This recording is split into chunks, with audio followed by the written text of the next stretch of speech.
I can't see a thing. It's not an advert for sunglasses. It's not an advert for I've been on holiday. It's not an advert for cool me. I just wanted to see what I could see with a veil over my eyes. I have a distinct, very subtle image. I think I look like that one of that emojis. You know, the cool one. The one that suggests, I'm cool.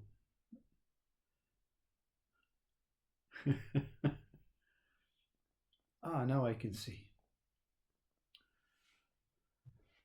Now I can fully see with clarity.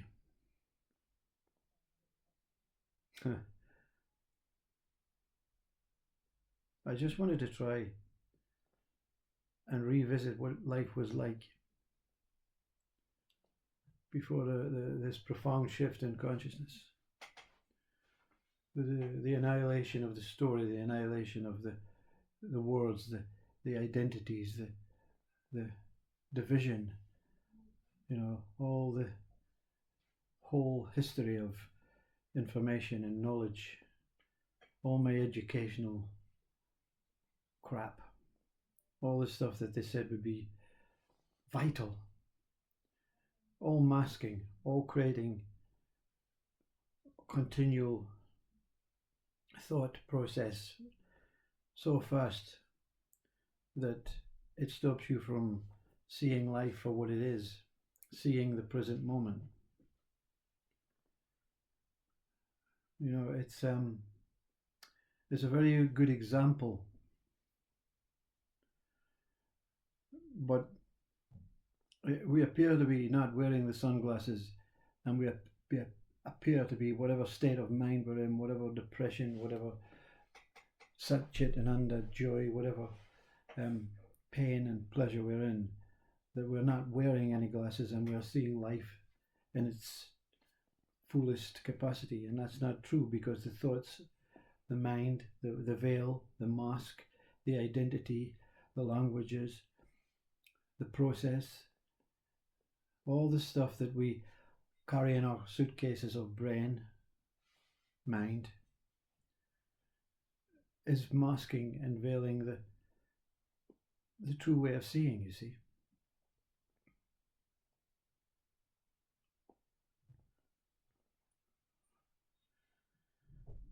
I can remember a state during this non-dual disappearing act of walking down a hill, and something inside just snapped.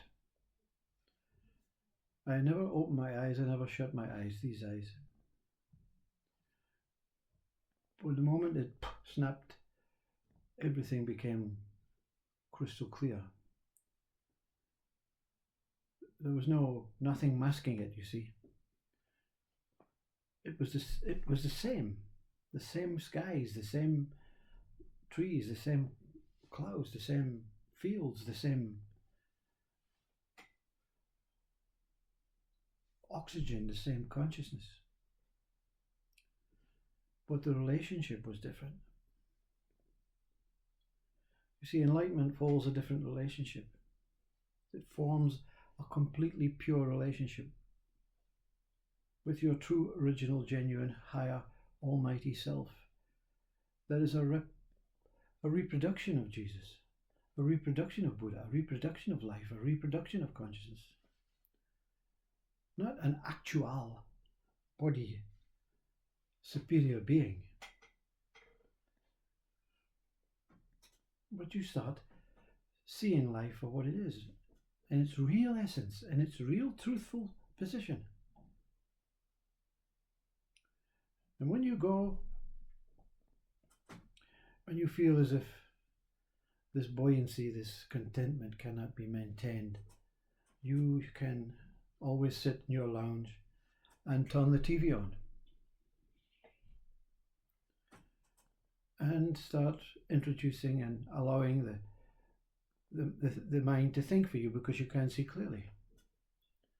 So the mind becomes thoughtful, it becomes antagonistic, it becomes fearful, it becomes all, because television is basically a way of warning you against this life. It replicates what it feels life is about. We have soap operas that are not real because they have 40 murders on one house, 17 rapes on one street. But they want to remind you how miserable life is so that you can take your sunglasses off, so that you can switch it off, you know. I remember when I was young, there was a period where everyone threw their television sets out of the window because it was producing so much negativity. It's not producing negativity, it's producing warnings. Not warnings that you have to retaliate and be the opposite, but this is the way forward, you see. Two-dimensional AI device, no initial interaction between two flesh and blood human beings. Lockdown was a great way of that trial period. How can they maintain contributing to the system through their television sets, their phones, and keeping them away from each other to stop the interaction of love and natural being. And they succeeded. So many more social media websites, TikTok, all these things have all two-dimensional. But the feeling of connecting on a screen is not the same feeling as connecting in true life. But anyway, that's a completely comparing way of what was before. I only see the screen for what they want to tell me. I don't see the screen for what I really know. It's just an illusion, it's a box. It's even a flat box now. And it pays no respects to you. It continually bombards you with opinions and drama and what they believe human life is about. And it's pretty accurate. Unfortunately, it's damn accurate. But there's a television screen within that produces very classy, very interacting, where you can create your own movie. You can create your own possibilities, your own mind, your own mental constructed world. But the minute you take it out here, the minute you try and write about it, film it, or speak about it on a device, or try and share it through a satsang,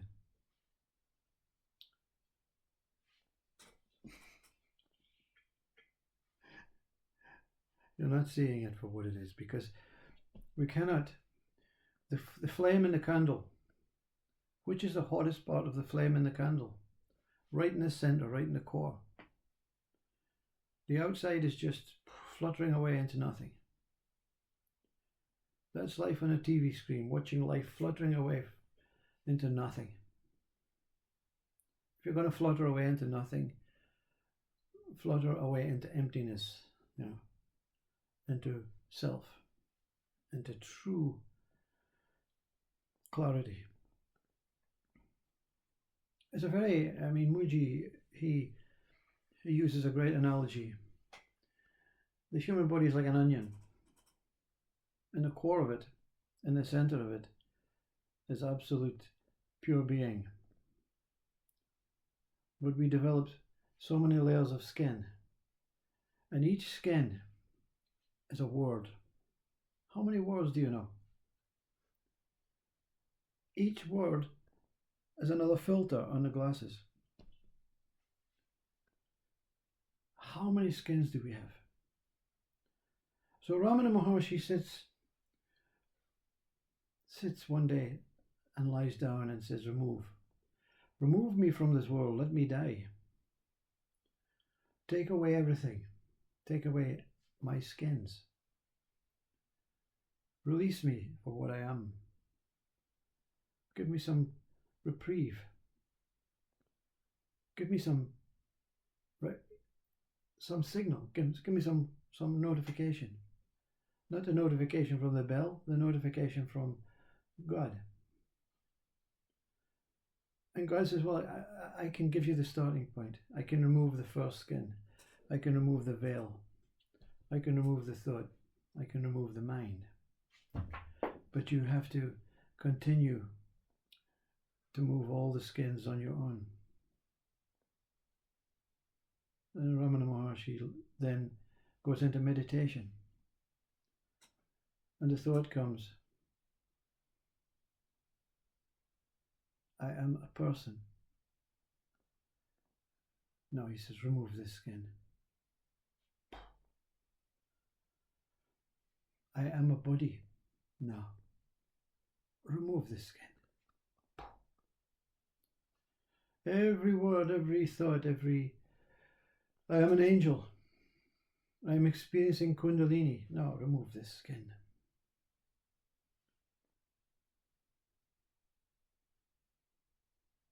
Questions come. Who am I? Remove this skin. Not this. Whatever comes, not this. Whatever comes, not this. Enlightenment is not the end of the inquiry. There's a continuation of not this. Your mind says, it sneaks in one day in your samadhi state and says you're enlightened. No, not this.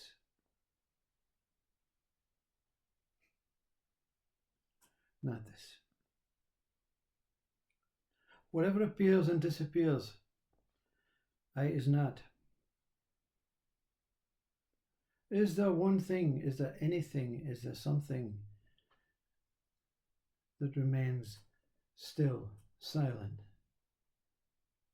and pure, and present?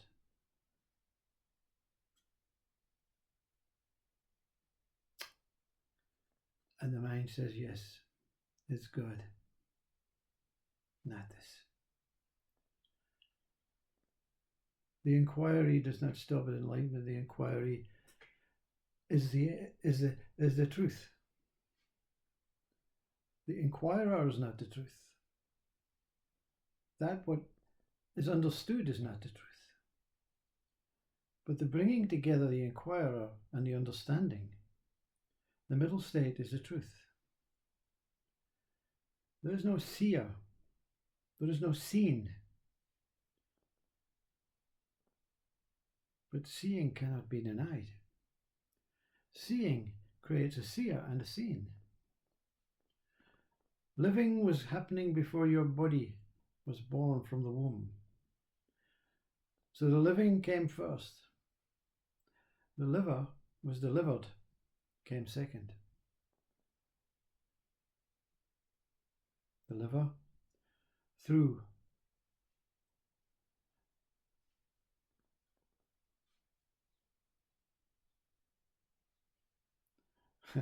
the living,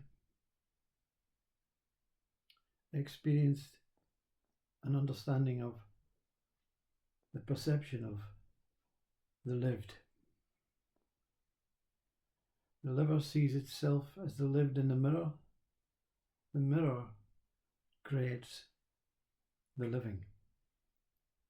We reflect in every way, in every thought, in every moment, a version of what we are, of what our mind says we are, of our mind, what our mind thinks we are, of what our mind knows we are, or doesn't know we are. We go on following aspects of the mind, believing, disbelieving, accepting, letting go, keeping, removing, sharing, taking, giving,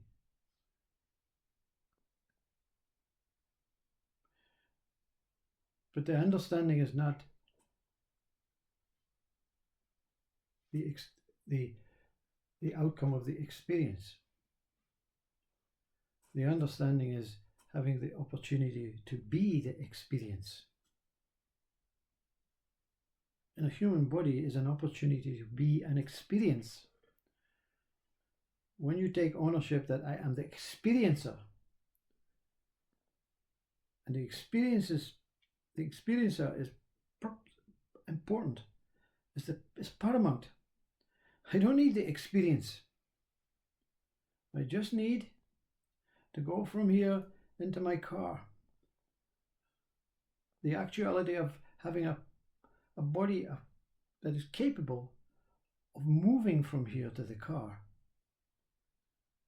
is misunderstood. It's life. This is life. This is truth. This is existence. This is God. God is living. God is not a liver or a lived as. God is not an object or a subject. It is in the moving. There is only emotional stimulation, moving consciousness. Until everything becomes fixed. Everything becomes, oh, I see it a bit more tinted. Yes, let's watch the TV. Let's see what life is about. Let's see how I can improve. Let's see how I can be successful. I.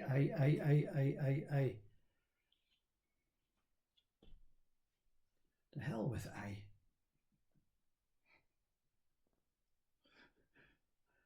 Just be am. Just be I am as it is.